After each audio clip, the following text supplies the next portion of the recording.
Hello po mga ka-agri, magandang umaga po sa inyo. Dito po tayo ngayon sa aming farm na mais. Nagtatanim po kami ng mais. Pero mataas na po yan mga ka-agri. Ayan po.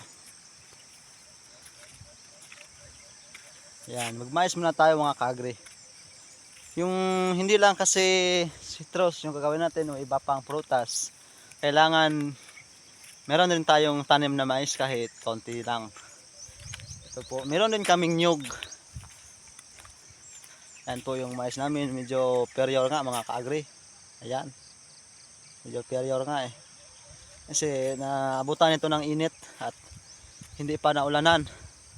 Kaya pinapanalangin ko ngayon sana umulan para yung mais natin ay madaling mag-epek yung abono. Kasi nabunuhan na namin ito ka-agri.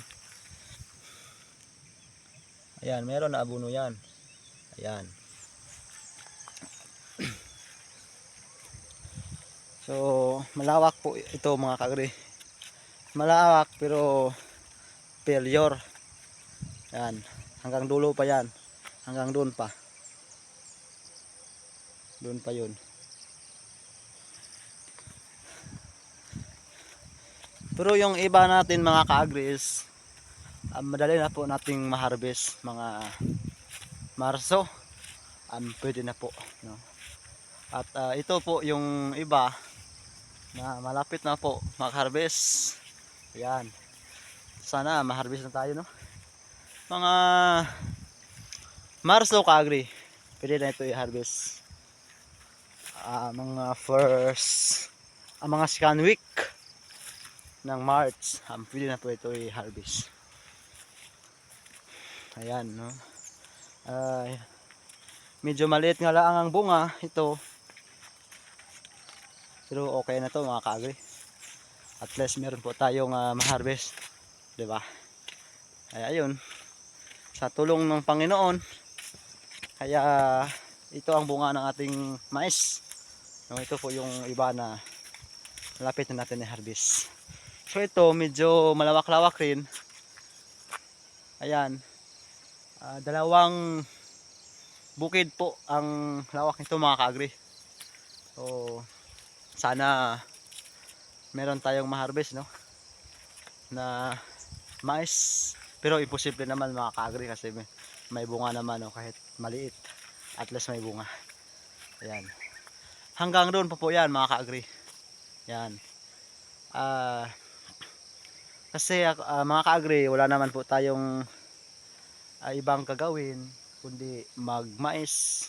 At ito lang po yung trabaho ko dito sa aming lugar sa bukid. Wala na po akong ibang trabaho kundi magmais na lang at magtanim ng ibang prutas at saka iba pa.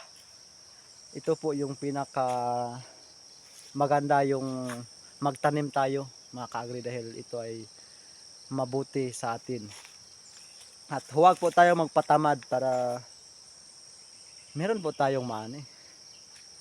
Ito po mga ka-agri, dahil sa sipag at syaga. So ayan na po yung mais, no? Pero sana may mabili ako, no, pag ma-harvest na ito.